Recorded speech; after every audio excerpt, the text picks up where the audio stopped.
Obrigado, que Deus abençoe. Eu queria, antes propriamente de nos debruçarmos sobre a palavra de Deus, eu queria cantar uma canção. Seria possível colocar um microfone ali para mim, no teclado, para mim tocar? Uma canção que eu gosto muito, já faz algum tempo. Eu aprendi essa canção faz muito tempo. É do VPC, Vencedores por Cristo. Composição de Martha Kerr. O timbre que você estava mesmo, pode ser um piano. Tá aqui no pé. Pode ser. Pronto, esse aí tá bom.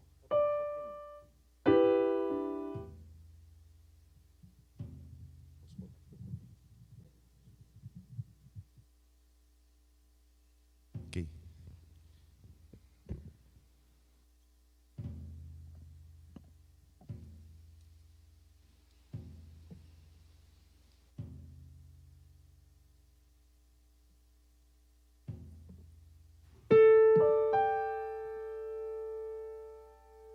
A música é Consagração, de Martha Kerr. Uma música que fala muito para todos nós que estamos aqui nesse congresso de música, que fala sobre o canto, cantar para Deus.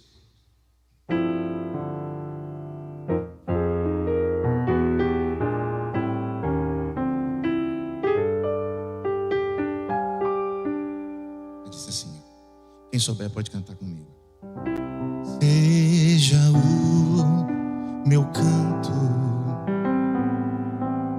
para sempre só para te louvar.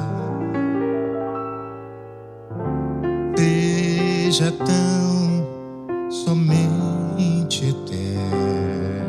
eternamente pra te adorar.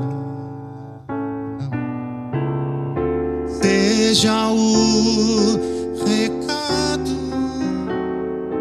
que tu tens hoje aqui pra dar, mas possa eu trazer na mente que tu és quem o dá. Seja minha vida o padrão naquilo que eu falar, no procedimento, o exemplo aos fiéis levar. Na pureza grande e também na fé e no amor, mas possa eu lembrar-me sempre que dependo de ti, Senhor.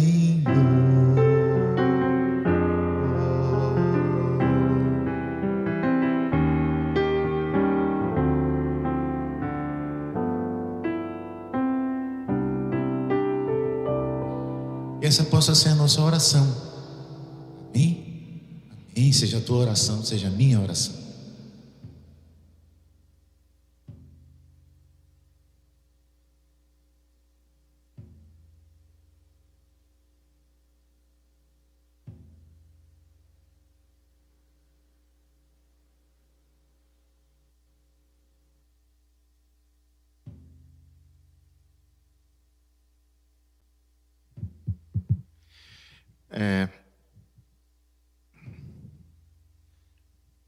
O profeta Abacuque, ele nos ajuda a entender isso. Capítulo 3 diz assim: oração do profeta Abacuque em forma de canto. E nós precisamos entender que quando nós cantamos, nós estamos orando ao Senhor. Agostinho Agostinho de Hipona, filósofo, teólogo, ele diz assim: quando nós cantamos, nós oramos duas vezes. Oramos com os afetos, com o coração e com a mente. Então, quando você está aqui à frente conduzindo o canto da igreja, quando você está aqui assentado, sendo conduzido e cantando com um grupo de louvor, você está orando a Deus. Você está elevando a sua voz através de melodia para adorar a Deus. O nosso canto é uma oração ao Senhor. Precisamos entender isso. Quando cantamos, estamos falando com Deus. E tem uma oração difícil que a gente canta. Gente, para mim é difícil essa oração. Diz assim: eu quero ser, Senhor amado, como um vaso nas mãos do oleiro. Quebra minha vida. Eita, que oração difícil. Olha o que você está pedindo para Deus. Quebra minha vida, Senhor. Faz de novo. Eu quero ser um vaso na sua. Nós estamos aqui no Nordeste. Eu sou de São Luís do Maranhão. É mais para o norte do que para o Nordeste, né? Mas é considerado Nordeste. Mas eu morei muitos anos em Recife, 16 anos. E viajei muito para aqueles interiores. Então eu chegava em alguns lugares que eu via como é que o oleiro fazia, ele trabalhava, né? Fazia um vaso. E quando o vaso, depois que secava, iria botar ele. Eita, rapaz, esse vaso não ficou legal. Está com uma pequena rachadura aqui. Você sabe o que ele faz? O artífice, o oleiro, ele pega aquele vaso, ele volta e ele quebra ele todinho. Ele não racha, ele quebra ele todinho, ele mói na pancada. Depois que ele faz isso, ele passa numa peneira para ele tirar uma pedrinha, uma impureza que gerou aquela rachadura. A peneira. Depois que ele passou na peneira, aí ele traz a água para fazer a ligadura então daquele barro. Aí ele começa a moldar do jeito dele. Fez o vaso. Está pronto o vaso? Não. Quando está o formato pronto, o que ele faz? Ele leva para o forno, para o fogo. Deixa um tempo e depois, sim, agora eu vou ver se ficou bom. Então nós estamos pedindo isso para Deus. Senhor, não está legal aqui. Quebra a minha vida. Aí Deus, está bom. Eu não posso fazer assim, né? Jeremias não fala sobre isso, né? Eu não posso fazer assim com vocês, ó casa de Israel. Desce, vai à casa do oleiro, vê o que ele está fazendo. Quebra o vaso. Aí passa na peneira a vida do povo para tirar as impurezas. Depois ele molda de novo. Depois leva para o fogo. Quando mistura o pó com a água, o pó é o resultado do que o Senhor quebrou a vida do seu povo, dos seus servos, e jogou a água do Espírito para juntar tudo. Não tem como juntar o pó da nossa vida se não for pelo Espírito de Deus, amado. Esquece. É o Espírito que junta, é a graça de Deus revelada no seu Espírito. Então, quando nós cantamos, nós estamos orando. O que nós estamos orando? O que nós estamos cantando? Nós temos o catecismo, né, de Westminster, a Confissão de Fé de Westminster, que é o nosso documento doutrinário. E a primeira pergunta, todos sabem. Como é que é a primeira pergunta? Qual é o fim principal do homem? E a resposta? A resposta que está lá exatamente. O fim principal do homem é glorificar a Deus e gozá-lo para sempre. Isaías 43, 21. Isaías 43, 21. Olha como isso aqui é interessante. Ao povo que formei para mim, para celebrar o meu louvor. Eu vou ler de novo. Ao povo que formei para mim, para celebrar o meu louvor.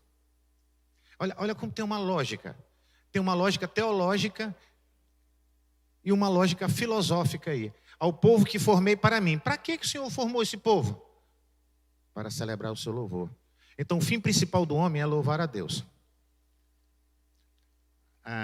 No céu não vai ter reunião de UPH, nem de SAF, não vai ter missionário.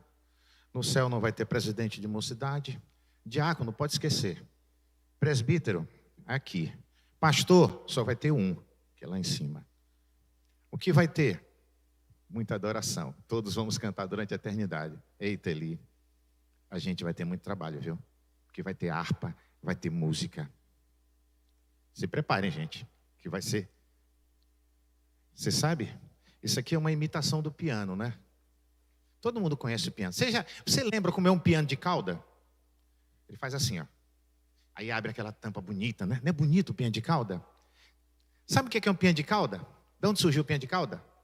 Surgiu da harpa. Se você tirar a harpa do piano de cauda, aquela que fica ali dentro, e você colocar em pé, você... Ih, gente, olha uma harpa. Exatamente, ó. E lá no céu vai ter harpa, ou seja, vai ter piano. Certo? Vai ter muito serviço. Só para os músicos? Não, para todo mundo. A eternidade não vai ser suficiente para esgotar a maravilha de Deus, nem o tempo da nossa adoração. Certo? E nós somos escolhidos, como diz, o povo que formei para mim, para celebrar o meu louvor. Essa passagem de Isaías, amados, o livro de Isaías, de 1 a 30, fala do tempo em que Judá, o reino do sul, estava sendo ameaçado pela Síria. Aí a gente caminha um pouco, de 40 a 55, fala um povo que tem sofrido a opressão. E quando já chega do 56 ao 66, aqui o livro fala, na sua maior parte, dos conceitos, aqueles que já haviam voltado do cativeiro para Jerusalém. E lá, a palavra de Deus está dizendo, ao povo que formei para mim, ou seja, Deus permitiu, porque nada acontece se não for pela permissão de Deus. Deus permitiu que isso acontecesse com o seu povo para quebrar a vida do povo, refazer para a sua glória. Nós precisamos entender isso. Nós somos chamados para adoração a Deus. No Salmo 137, nos ajuda, diz assim: o povo clamava a Deus em cativeiro, com canções tristes. Não eram canções de festas, como queriam os opressores. Vocês queriam, cadê a voz de alegria? Não, eram canções tristes. Aí, no Salmo 137, de 5 a 6, eram lamentos que não podiam ser calados. Resseque a minha mão direita, que tangia a harpa. Apegue-se a língua ao paladar, o canto. Ele está falando que, na verdade, era uma tristeza. E a tristeza maior é que eles não estavam podendo louvar a Deus. E o que isso tem a ver conosco diretamente aqui, né? Vivemos em um país, teoricamente, religiosamente pacífico, né? Um país de liberdade religiosa. E precisamos dessa liberdade para louvar e adorar a Deus. Nós somos, amados, filhos da aliança. Aliança que Deus nos chamou para que pudéssemos estar nela, nesta aliança. E tem duas expressões que eu gosto muito, porque Deus criou um pacto. E esse pacto, teologicamente, ele tem dois conceitos. O primeiro conceito desse pacto, dessa aliança, é chamado do conceito monopleúrico. O que é isso? Mono, de único. É Deus que cria, Deus que sustenta, Deus que preserva, Ele que chama. Acabou. Ele que criou esse pacto, essa aliança. É dele, tudo é dele. Mas esse pacto que Deus criou tem um outro conceito que é chamado de dipleúrico. Ele chama, Ele sustenta, Ele preserva, Ele convida, Ele sustenta. Mas requer de nós uma resposta a esse Deus maravilhoso. Aí agora não é somente Deus. Deus sabe de tudo, Ele move nosso coração e aguarda então a nossa reação em adoração, louvor e obediência. Gálatas 3:7. Sabei, pois, que os da fé, que são filhos de Abraão, pois todos vós sois filhos de Deus mediante a fé em Cristo Jesus, porque todos quantos foste batizados em Cristo, de Cristo vos revestiste. Não pode haver judeu, nem grego, nem escravo, nem liberto, nem homem, nem mulher, porque todos vós sois de Cristo. E se sois de Cristo, são também descendentes de Abraão, herdeiros segundo a promessa. E aí lá ele vai para o capítulo 6, verso. E todos quanto andarem de conformidade com esta regra, essa aliança, este chamado, paz e misericórdia sobre ele, o Israel de Deus. Aí me vem à mente isso que estamos falando do vaso, novamente. Nós somos o Israel de Deus, um povo escolhido para louvar e engrandecer a Deus. Isaías 43:7 diz assim: a todos que são chamados pelo meu nome, eu os criei para a minha glória, e que formei e fiz. E nós lemos o 21, ao povo que formei para mim, para celebrar o meu louvor. Nós somos chamados pelo nome do Senhor. O canto não é uma coisa exclusiva daqueles que tocam. O canto, ele envolve toda a igreja. Os bancos, esse ambiente, tudo isso é visando um único objetivo: louvor e adoração. Quando os pastores estão pregando e orientando a igreja, quando os professores de escola dominical estão dando a lição da escola dominical, quando nós temos o culto durante a semana, que é de doutrina e oração, tudo visa um grande objetivo e único, que o Evangelho de João nos fala: porque Deus procura adoradores que o adorem em espírito e em verdade. É criando, é aperfeiçoando, é edificando adoradores que adorem a Deus em espírito e em verdade. John Piper, teólogo, escritor, ele diz assim: o valor e a excelência de uma alma se medem pelo objeto do seu amor. Qual tem sido o objeto do nosso amor? O objeto do nosso amor tem que ser louvar a Deus, adorar a Deus, dentro das nossas imperfeições, mas temos que louvar a Deus, temos que adorar a Deus. O que realmente amamos? Efésios 5:19 nos ajuda a entender um pouco mais sobre isso. Falando entre vós com salmos, entoando e louvando de coração ao Senhor, com hinos e cânticos espirituais. Aqui tem algo interessante. Aqui tem o que eu chamo de tríade musical de Paulo. Tríade musical de Paulo. Paulo está falando entre vós com salmos, hinos e cânticos espirituais. Vamos ver rapidamente. Falando entre vós com salmos. Paulo, ele era alguém que nos seus escritos ele era totalmente messiânico. Se você tirar uma radiografia do livro de Romanos, você vai ver tantos salmos ali por trás. São tantos que Paulo está colocando de uma forma diferente. Paulo, por exemplo, você quer ter uma ideia? Salmo 40. Esperei confiantemente no Senhor, e Ele ouviu quando clamei por socorro.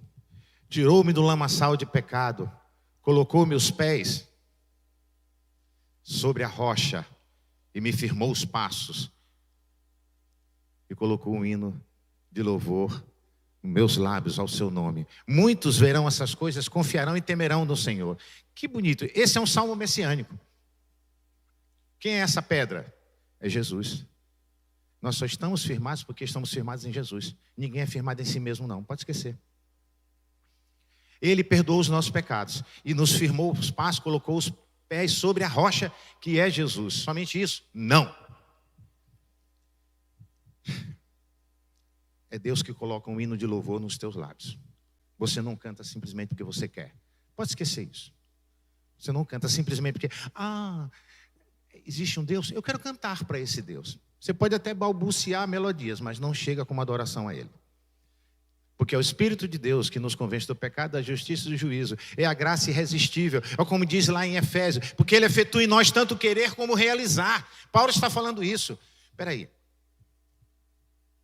Porque Ele efetua em nós tanto querer como realizar. Então nós somos tipo bonecos automáticos, é que Ele tem um controle remoto? Não.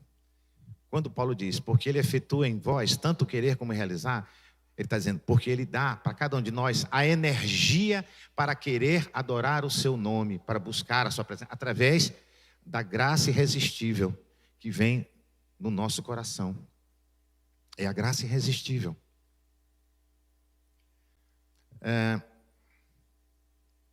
O reverendo Augusto Nicodemos, dando uma palestra um tempo desse, eu vi pela internet, e foi interessante. Ele passou 1 hora explicando sobre o poder de Deus, a soberania de Deus e a liberdade humana de caminhar.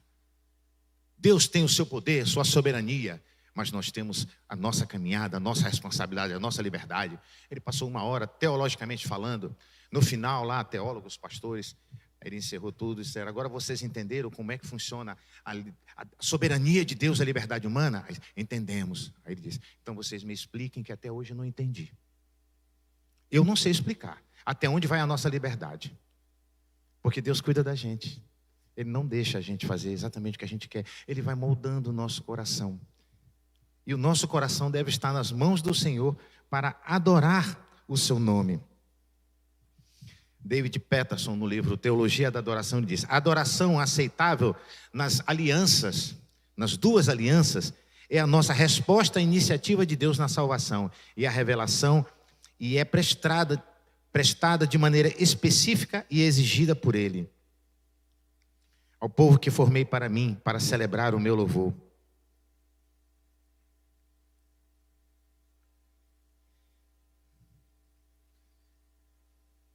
O povo estava oprimido. E lá em Êxodo 15, né? Já do início de Êxodo, Deus chama Moisés. Moisés é uma tipologia de Cristo. Moisés foi, para não perder a sua vida, a mãe de Moisés fez o quê? Colocou ele num cesto, não é? E Moisés, ele foi criado e educado nas melhores faculdades do Egito. Mas Deus permitiu que certas coisas acontecessem com Moisés. Ele passou 40 anos aprendendo tudo, sobre toda a filosofia, conhecimento da época. E ele, para defender um hebreu, irmão seu, ele entrou numa luta lá e acabou agredindo e matando um egípcio. E aquilo ali era punido com a morte.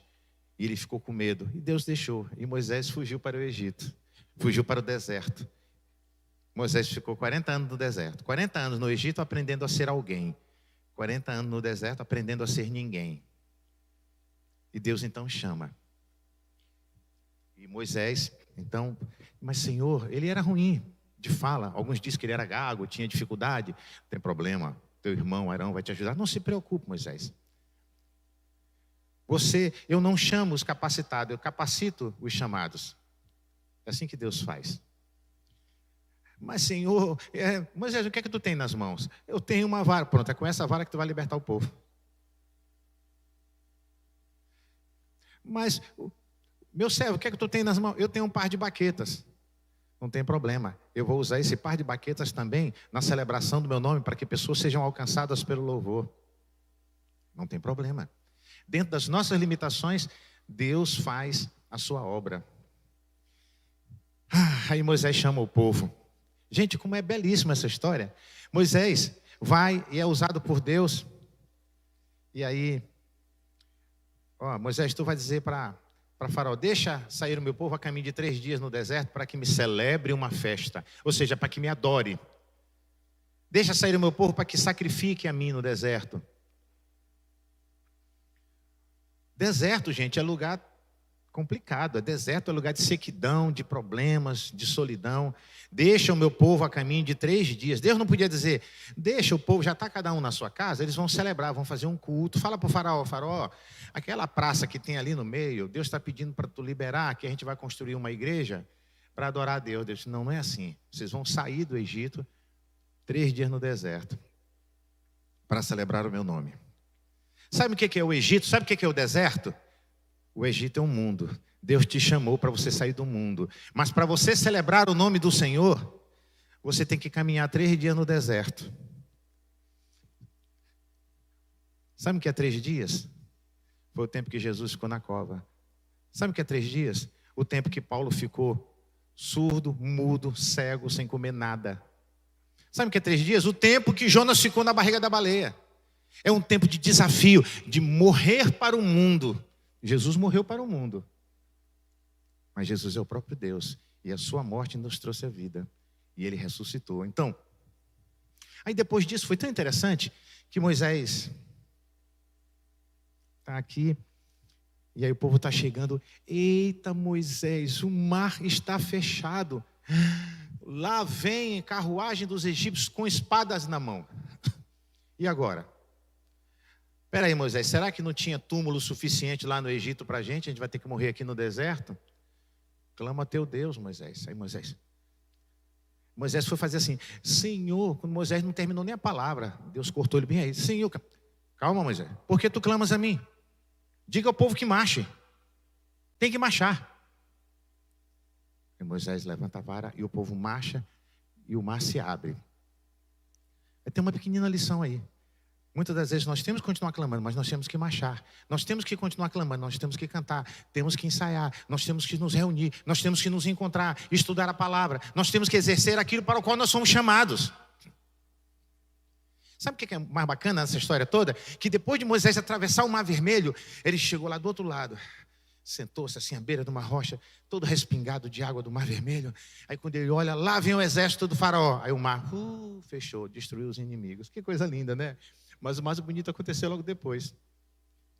Moisés canta um hino a Deus. Ele não reuniu a SAF, não chamou o conselho. Vamos reunir o conselho para nós fazermos agora um projeto de caminhada aqui pelo deserto. Cadê os presidentes das sociedades? Nós vamos ter uma executiva do Supremo para discutir isso. Pode esquecer. Moisés, naquele primeiro momento de libertação, Moisés cantou a Deus. Para você ver a importância do louvor. O louvor é a resposta de libertação, é a resposta da ação de Deus na vida do povo. Só canta aquele que entende a graça de Deus e que foi alcançado por ela. Ao povo que formei e fiz para mim, para celebrar o meu louvor. Salmo 28, verso 7 diz: o Senhor é minha força e o meu escudo, nele o meu coração confia, nele fui socorrido, por isso o meu coração exulta e com o meu cântico o louvarei. Como é que está esse canto? Como é esse canto congregacional do salmista? O Senhor é a minha força. Dependência de Deus, ele reconhece. Ele é o meu escudo. É proteção, ele reconhece. Nele meu coração confia. O salmista canta porque confia no Senhor. Seu coração está nas mãos do Senhor. Nele fui socorrido. O salmista canta porque reconhece a misericórdia de Deus. Somente isso? Não. Diz assim: o meu coração exulta, alegria, prazer, felicidade na presença do Senhor. E com o meu cântico o louvarei, que se expressa em cântico de louvor. Você sabia que você é um bem-aventurado? Todos nós somos bem-aventurados? Eu vou te dar uma prova que você é bem-aventurado. Salmo 65, verso 4. Bem-aventurado aquele que escolhes e aproxima de ti, para que assista nos teus átrios. Você está assistindo. Assistindo é participando, é adorando, é louvando a Deus. Então, todo aquele que vem para louvar a Deus, foi chamado por Deus através do seu Espírito, é um bem-aventurado. Porque Deus assim escolhe e chama aqueles a quem Ele quer. Amados, o teólogo Lincoln Duncan, ele diz, e eu concordo com ele: não existe qualquer parte na vida de adoração mais carente de reforma hoje do que o canto congregacional. A gente tem viajado, não é, Reinaldo, Eli? Nós temos viajado pelo Brasil. E temos visto e ouvido as experiências, conversado com os irmãos amados, e temos participado de momentos de canto congregacional. E a gente vê muita coisa boa acontecendo, mas a gente vê também muitos questionamentos. E a gente percebe que hoje em dia precisamos de uma reforma no canto congregacional. Não exatamente na música ou na melodia. Como eu falei aqui no início sobre a tríade musical de Paulo, ali é um exemplo para a gente. Falando entre vós com salmos, hinos e cânticos espirituais.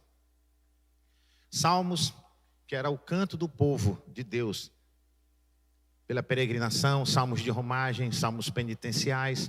Tudo bem que existem alguns salmos que não são cânticos, guarde isso.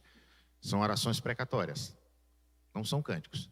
Mas muitos outros são. E tem alguns salmos que não são nem orações precatórias nem cânticos. São preparação para o culto, que vai se cantar um salmo um pouco mais lá à frente.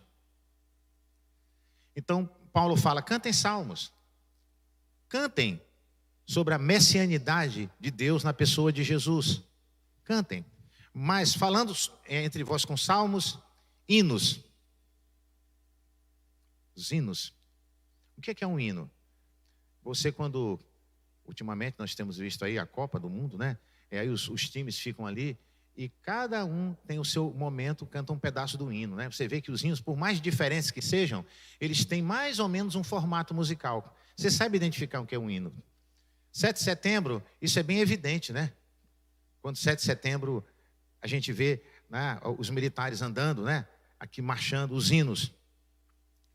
Então, os hinos eles foram criados na Grécia Antiga para adoração aos reis que já achavam que eram deuses. Mas aquilo não funcionou, aquilo não. Mas o formato, a proposta musical, Paulo percebeu. Por quê? Porque tem algo no hino que é muito forte para os músicos aqui de plantão. Os hinos, eles trabalham, a maioria deles, né, que são binários ou quaternários, enfim, até os ternários mesmo, eles trabalham o que nós chamamos das notas graves, nós chamamos dos baixos. Às vezes eles vêm na tônica, que é o que dá a força e a intenção harmônica, mas às vezes ele passa pela terça. O que é uma terça de um acorde? É que define que o acorde é maior ou menor, então dá uma força. Certo? Então Paulo fala sobre cantando hinos, então dá essa força. Para você entender, olha só aqui, eu acho que ainda está ligado.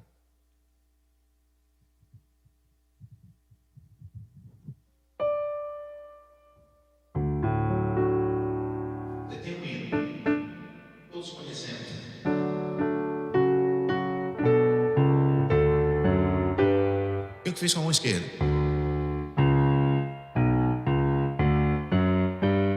Essas notas graves, elas, combinadas com a harmonia, elas começam a dar uma reverência diferente.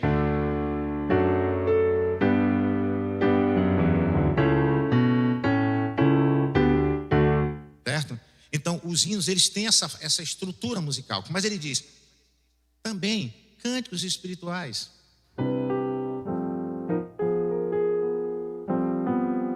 Quero ser uma experiência pessoal. Senhor, por amado. Ou seja, o cântico, ele é mais simples e ele fala de uma experiência pessoal, numa linguagem mais simples. Então ele fala, vocês têm que cantar essas experiências. E a música, ela possibilita e ela trabalha isso. Então Paulo está falando. Tem salmos. Cantem a teologia bíblica. Cantem a messianidade de Jesus. Cantem hinos, reverência. Cantem com reverência, exaltação a Deus. Cantem cânticos que falam um pouco da vida cotidiana, que é de forma simples, numa linguagem que nós possamos entender. Então, tudo isso tem que ser feito apoiado na revelação bíblica. Salmo 42, verso 8, que eu dizia no início. Você lembra que eu falei? Nós cantamos aqui, alguns cantaram comigo, a música Consagração, né, de Marta Kerr. Seja o meu canto, né? E o Salmo 42, verso 8 diz, ó Deus, durante o dia, tu me concede a tua misericórdia. E à noite comigo está o seu cântico, uma oração ao Deus da minha vida. Está aí a Bíblia dizendo, quando nós cantamos é uma oração a Deus. Nós estamos orando a Deus. Precisamos orar, precisamos cantar. Quando nós cantamos, estamos orando todos a uma só voz. A oração do profeta Abacuque que nós falamos. O que deve tornar a adoração deleitável para nós não é, em primeira instância, sua novidade ou sua beleza estética, mas o seu objeto, o próprio Deus, que é incrivelmente maravilhoso, e aprendemos com ele. D.A. Carson, teólogo. Então, D.A. Carson fala sobre isso no seu livro também. Amados, nós somos eleitos para louvar a Deus, para cantar a Deus. E quando nós cantamos juntos, isso desenvolve no nosso coração um sentimento de pertencimento. É como um militar, ele precisa usar a sua farda. A partir do momento que ele veste a sua farda e ele chega no quartel, ele se sente pertencente àquela proposta de trabalho. Agora ele não é mais simplesmente um pai de família, um irmão, alguém que está em casa ou que estava no sábado jogando bola de calção, não. Agora ele pertence àquele grupo que tem uma função militar. E o canto faz isso. Tanto é que quando os militares cantam, eles vão todos, né, marchando, certo? Acentuando, certo? Os compassos, e todos estão no mesmo ritmo. Então isso faz um sentimento de pertencimento. O canto congregacional, ele nos ajuda a entender isso. Quando nós cantamos, Ele exaltado, Rei exaltado nos céus, eu louvarei. Você está cantando comigo, então eu faço parte da família de Deus. Eu quero cantar, eu também faço parte disso. Nós precisamos entender, assim como nos escolheu nele antes da fundação do mundo, para sermos santos e irrepreensíveis perante Ele em amor, nos predestinou para Ele, para a adoção de filhos por meio de Jesus Cristo, segundo o beneplácito de sua vontade, para o louvor da glória da sua graça, que Ele nos concedeu gratuitamente no amado, e nos predestinou para Ele, para a adoção de filhos por meio de Jesus Cristo, segundo o beneplácito de sua vontade. Efésios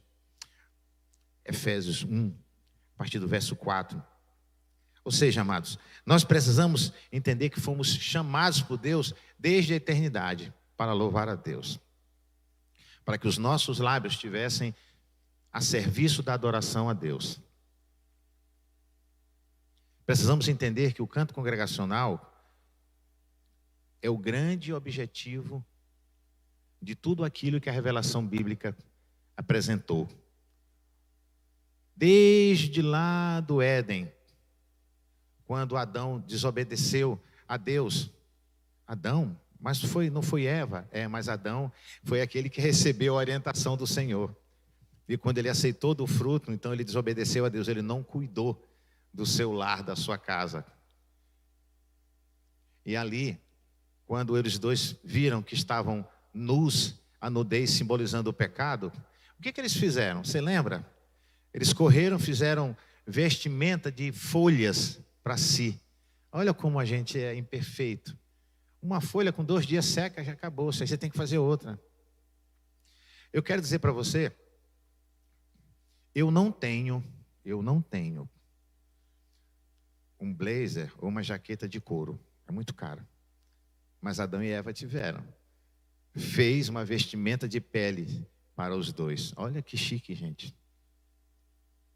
É Jesus Cristo. Porque para ele fazer a vestimenta de pele, o animal teve que morrer. Teve nada a ver com a culpa deles. O animal, bem ali começou o sacrifício. É uma tipologia de Cristo. Então, desde ali, a nossa adoração, o canto do servo do Senhor tem que ser intermediado por Jesus. Fomos chamados, movidos pelo Espírito de Deus, mas temos que cantar por meio de Jesus. Hebreus 13:15. Por meio de Jesus, pois, ofereçamos a Deus sempre sacrifício de louvor, que é fruto de lábios que confessam o seu nome. Amados, nós somos feitos por Deus, adotados em Cristo, para o seu louvor, ao povo que formei para mim, para celebrar o meu louvor.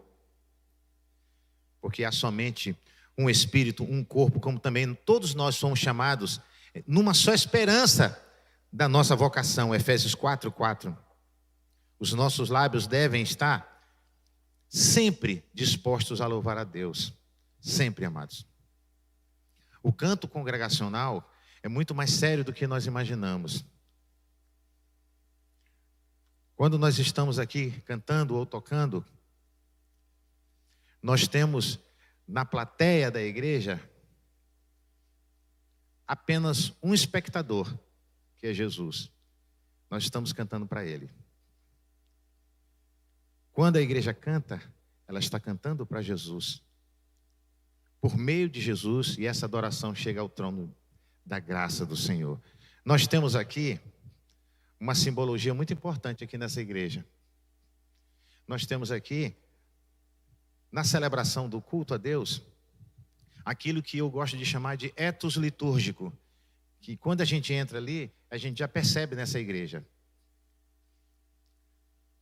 Luiz Berkoff, teólogo, ele diz que Deus nos criou com a capacidade de perceber e aprender através dos sentidos da audição e da visão. Por isso que o Senhor Jesus diz aos seus discípulos: este é o meu corpo que é dado por vós. Comei. E pegou o vinho. Este é o meu sangue derramado por vós. Ele mostra, ele apresenta. Então, a nossa visão, ela é muito didática, ela capta isso. E aqui nós temos um ethos litúrgico aqui nessa igreja, muito bacana. Quer ver? Nós temos a cruz que está acima de tudo, que é o símbolo maior da redenção diante do Senhor, e o único. Mas está o púlpito abaixo da cruz, que esse púlpito, ele reflete os ensinos da cruz, que é Cristo. E ao centro dessa plataforma do púlpito aqui, esse é o centro. Mas nós temos aqui a mesa da comunhão, não é? Isso aqui não é a mesa da comunhão? A mesa da comunhão. Então nós temos de um lado a mesa da comunhão, a cruz no centro com a palavra de Deus. A mesa da comunhão é a aliança. E o que nós temos daquele lado? A adoração, o louvor. Então aqui nós temos um ethos litúrgico aqui que mostra como essa igreja caminha. Essa igreja caminha com a adoração, a igreja caminha reafirmando a aliança, e o centro da caminhada dessa igreja é a cruz, que reflete os ensinos através do púlpito da pregação da palavra. E tudo isso aqui reflete a adoração, que é o canto congregacional. O canto congregacional é muito mais importante do que muitas vezes a gente entende. Eu tenho falado aqui, lá no Conselho de Música, em lugares que a gente vai mudar o nome dos congressos, viu? Não vamos mais botar congresso de música, não. Vamos mudar. Vamos botar congresso de adoração, congresso onde a igreja canta, compreendendo o culto a Deus, para que toda a igreja venha. Não só os músicos. Porque às vezes nós estamos nos esforçando, e o irmão com o coração aos pés do Senhor, mas está em casa. Não, lá é um congresso de música, eles vão falar só para músicos e tudo. E eu não estou falando aqui só para músico, não. Certo? Eli conhece o meu jeito. Se eu estivesse falando só para música aqui, eu ia empenar de tal forma, né? Olha, cuidado, aquele acorde que tu fez com quarta, sétima e nona não ficou legal. Aquele é um acorde alterado. Você precisava colocar cuidado com a tua escala, que é de 1,5 tom. Aí empenar. E a gente não está falando sobre isso. E eu não estou nem falando que a música, gente, a música é muito bacana. A música mexe com o coração da gente. Deus fez isso. Você sabia que a música mexe com o coração da gente? Musicoterapeuta aqui, ó. Ele trabalha com isso. A música mexe com o coração da gente. E não é simplesmente o presbítero Reinaldo que inventou essa história, porque ele é musicoterapeuta. Não, eu agora vou mexer porque eu acho que deve ser. Não. Isso aí vem desde a Bíblia, né, Reinaldo? Não foi nem Pitágoras. Porque Pitágoras, que é o terror dos alunos que estão no 2º, 3º ano, né? Teorema de Pitágoras, é terrível aquilo. Mas Pitágoras, como matemático, filósofo, ele pegou e ele organizou toda a convenção musical. Com, a princípio, as 7 notas, que são 12, né? Que tem as notas naturais, aquelas que são chamadas de sustenido e bemol. E ele descobriu nas vibrações do som, de cada nota, um número de vibração. E descobriu que o que eles tocavam, e para organizar todo esse contexto musical de forma simples, ele descobriu que só tinha uma nota que tinha um número redondo. Quem é guitarrista aqui? Só tem esse guitarrista? É só tua. É? Ele está escrito que está quebrado. Tá não, rapaz. Você está quebrado, não. Quando você liga o teu afinador, quem é o baixista? Tem um baixista aqui, né? Ou tinha, ou foi, não sei, eu não estou decorando o rosto dele. Aí, quando você liga o afinador, o que tem lá no afinador? 440. Não, eu quero uma afinação diferente, mas com mais brilho, é 442, mas a tradicional é 440. O que é o 440? Da nota Lá. Gente, eu afinei piano durante muito tempo. É maravilhoso. Passava um dia todinho para afinar um piano. E a gente começa a afinar o piano pela nota Lá, não é pelo Dó. Não funciona. Não adianta você, tem que ser o Lá. E Pitágoras descobriu isso. Isso mexe com essas vibrações que mexem com o coração da gente, certo? Porque o som, eu estou falando aqui para você, e aí a minha voz é projetada pela caixa de som, que mexe as moléculas de ar, que chega aqui no teu ouvido, mexe com aquilo que é chamado de folículos, que é no tímpano, e eles têm uns terminais nervosos que aí eles começam a movimentar os neurotransmissores. E dependendo da combinação das notas musicais, você pode sentir ternura, alegria, tristeza, inquietação.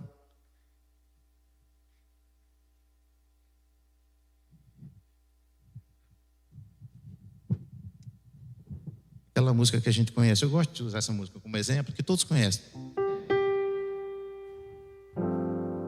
Se paz a mais doce me deres gozar. Olha aqui o autor está dizendo, você sabe a história dessa música. Ele está falando aqui de paz.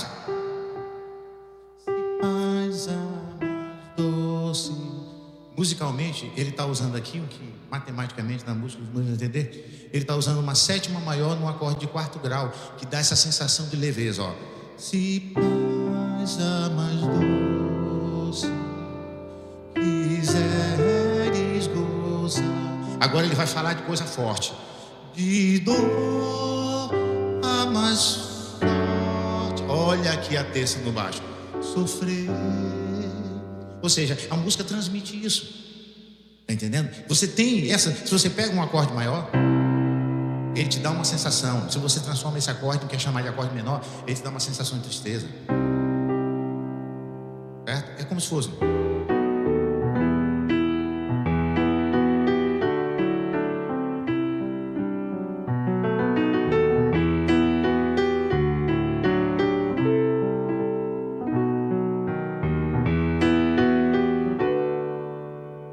Com sexta, né? Sétima maior.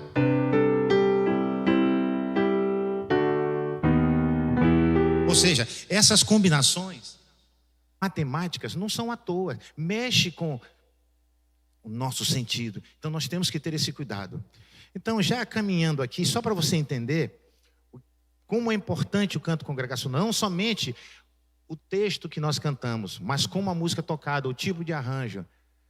E a Bíblia fala disso. A gente tem que ter um arranjo adequado. A Bíblia fala do arranjo adequado, fala. A Bíblia fala que a música, dependendo da música, ela pode mexer o coração da gente, fala. Lá em 2 Reis 3,15, o profeta estava angustiado, o povo estava... Profeta, por favor, fala com Deus, nós estamos oprimidos, e agora? E ele estava tentando, Senhor, eu não te ouço. Aí, de repente, ele, trazei-me um tangedor. E aí, um tangedor é alguém que tocava com os dedos, um instrumento, uma harpa. Quando ele começou a tocar, o coração dele se acalmou e ele ouviu a voz de Deus. Nos Salmos tem muitas orientações sobre o tipo de música. Conforme a melodia, os lagares. Conforme a melodia da morte do pai para o filho. Eita, porque tem que ser uma melodia forte. Como não tinha esse padrão estabelecido musical, então eles usavam referências para as pessoas poderem cantar. E não somente isso. Aquele rei chato, um tal de Saul, desobedeceu a Deus. Aí a Bíblia diz que o Espírito do Senhor saiu dele, um espírito maligno veio e o atormentava e tal. Aí os servos, Senhor, nosso rei, olha, manda que os teus servos tragam alguém que saiba tocar um instrumento. E quando ele tocar, tu vais te acalmar. Olha a musicoterapia aí. Aí o Saul, e quem é? Aí eles disseram quem era o cidadão que ia tocar. Músicos, olha só o que eles falaram, cantores, músicos, todos que estão aqui. Nós conhecemos um. Quem? Filho de Jessé, o belemita. Como é esse rapaz? Ele é um homem prudente, um homem de bom siso nas palavras, de testemunho, é um homem que as pessoas gostam, é uma pessoa séria e toca bem. A última coisa que disseram é que ele toca bem. Mas falando do testemunho da vida dele. Aí diz assim, que Davi foi para a presença do rei Saul para tocar. E quando o rei Saul começou a ficar atormentado, ele diz que Davi pegou a sua harpa e tocou. Aquela harpa ali Não era a harpa que a gente conhece, grandona, parecendo um piano. Era um instrumento chamado quinor, pequenininho, tipo uma harpinha, um cavaquinho. Como é que se toca o cavaquinho, não é com palheta? Se você for tocar dedilhando o cavaquinho, ninguém vai te escutar. Tem que ser com a palheta, que é para sair o som alto. Era esse quinor, era um instrumentinho. Tinha que tocar aqui com... Não era palheta, ele botava uma dedeira aqui, pegava as unhas das ovelhas, cortava e botava aqui, amarrava, para poder sair o som. Mas ele não tocou assim para Saul. Ali diz que ele dedilhava com os dedos diretamente. Ele tocou uma música suave. Ele tocou uma música suave. Então nós temos que ter o canto congregacional adequado com a letra daquilo que nós cantamos, porque nós somos chamados para adorar a Deus. E é nesta canção que nós vamos expressar o conteúdo da nossa oração diante do Senhor. Porque o Senhor nos criou para si, para sermos seus servos e celebrarmos o seu louvor. Então nós temos uma comunicação a Deus. Deus se revela e nós respondemos através do canto congregacional. Amados, o canto congregacional, teologicamente falando, ele tem muitas outras questões e muitos outros princípios, mas nós vamos ficar por aqui. Eu queria que vocês guardassem isso no coração. Você foi chamado para adorar a Deus, mas não é para adorar de qualquer jeito. Adorar com reverência, adorar com entendimento bíblico, os salmos, adorar também nas experiências que tem tido, que refletem os ensinamentos bíblicos, que você está declarando aquilo com os cânticos espirituais, né? Então a gente precisa entender que quando nós cantamos, nós estamos refletindo o chamado de Deus na nossa vida. Ninguém canta porque quer. Nós cantamos porque a graça de Deus invadiu o nosso coração. E então nós refletimos isso através dos nossos lábios, que refletem o chamado de Deus nas nossas vidas. Então, a partir de hoje, vamos entender cada vez mais que precisamos cantar, adorar, louvar, engrandecer o nome do Senhor com toda a igreja. E o nosso canto precisa estar afinado de acordo com a palavra de Deus. Amém? Que Deus vos abençoe.